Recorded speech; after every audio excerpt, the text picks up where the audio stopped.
Bonjour, je vais vous présenter aujourd'hui la fonctionnalité de workflow du logiciel AppCal. Vous avez la possibilité, depuis la page accueil, de créer directement un formulaire de workflow. Vous pouvez également le faire à partir du menu Créer. J'ai la possibilité, dans cette démo, de créer deux formulaires, demande de congé ou demande d'investissement. Je peux créer autant de workflows que je le souhaite afin de répondre à des besoins spécifiques. Je vais créer dans cet exemple une demande de congé. Je vais demander mes congés d'été. Je crée le formulaire et j'arrive sur la partie demandeur à renseigner. Chaque workflow peut contenir jusqu'à 5 étapes. En type de congé, je vais sélectionner par exemple des congés payés que je souhaite prendre du 9 août jusqu'au 29 août. La date de reprise sera donc le lundi 30 août. On remarquera qu'il y a des champs obligatoires marqués par une astérisque et encadrés en rouge. J'ai un champ pour indiquer un motif ou un descriptif si besoin. Dans cet exemple, je n'ai rien à indiquer de complémentaire. Chaque étape peut contenir différents types de champs. Je peux joindre, si je le souhaite, un fichier pour documenter ma demande. Il me suffit de cliquer sur l'icône du trombone et sélectionner le fichier. Il sera ensuite consultable par toutes les personnes qui auront accès au formulaire. Je vais transmettre cette demande à mon responsable hiérarchique, que je vais pouvoir sélectionner dans la liste des différents responsables hiérarchiques. Je vais sélectionner Marianne Morsley et je peux également, si je le souhaite, informer une personne de ma demande. Donc cette personne sera simplement informée et pourra consulter ma demande, mais ne pourra pas la transmettre ou effectuer des modifications. Tant que la première partie du formulaire n'est pas validée, il est encore possible de modifier ou compléter le titre de la demande. Le titre contiendra toujours au début le nom du demandeur, de façon à toujours pouvoir l'identifier, ce qui évitera par exemple au service ressources humaines de recevoir plusieurs formulaires avec le même titre de demande de congé d'été par exemple. Je clique sur la flèche pour l'envoyer à l'étape suivante.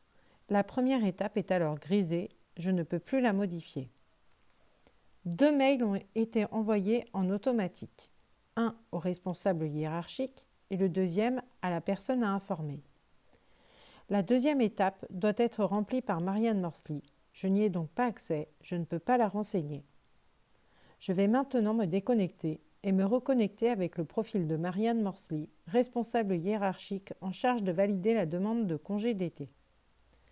J'ai deux possibilités pour retrouver et valider cette demande. Soit à partir du mail que j'ai reçu, qui contient un lien hypertexte qui renvoie directement sur le formulaire AppCal, soit je vais voir Workflow et je constate que j'ai dans la partie Workflow à traiter mon formulaire de demande en cours. Il me suffit de cliquer sur la référence pour ouvrir le formulaire. J'ai ma partie validée que je peux compléter. Il y a une partie commentaire que je peux compléter ou non. Ce n'est pas obligatoire. Si je la valide, je peux la transmettre à la partie ressources humaines. Je vais indiquer à nouveau Marianne Morsley pour que je puisse effectuer la validation complète. J'ai la possibilité de refuser cette demande. En l'occurrence, cela revient à utiliser cette flèche pour renvoyer à l'étape précédente. Et pour le faire, je dois noter un commentaire pour expliquer peut-être à Lucie Qualité pourquoi sa demande est refusée. Ce champ doit obligatoirement être complété pour renvoyer à l'étape précédente. Dans cet exemple, je vais la valider et passer à l'étape suivante pour validation du service ressources humaines.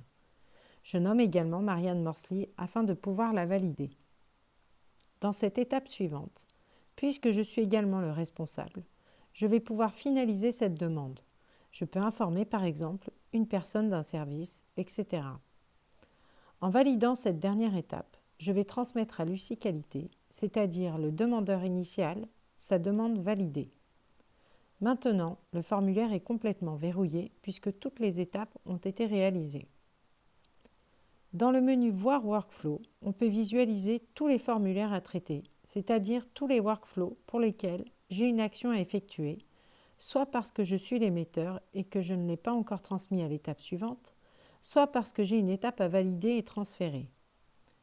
Je retrouve ensuite mes workflows en cours. Ce sont tous les workflows pour lesquels je suis intervenu lors d'une des étapes.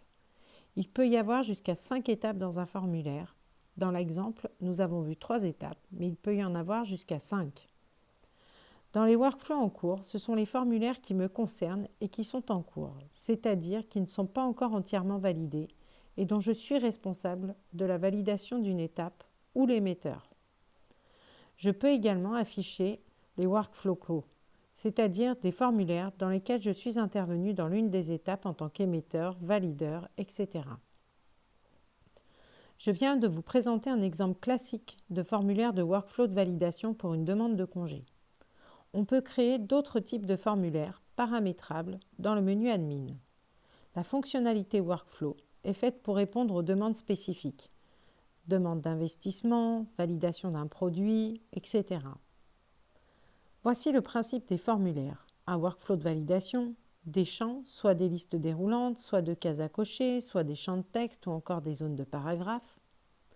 Nous pouvons retrouver tous ces champs dans toutes les étapes de validation. On pourrait par exemple avoir des questions sous forme de checklist, des listes de cases à cocher, des champs de texte, etc. dans les différents éléments. Je vous invite à visionner d'autres vidéos vous détaillant les fonctionnalités d'AppCal. Je vous remercie de votre attention. Au revoir.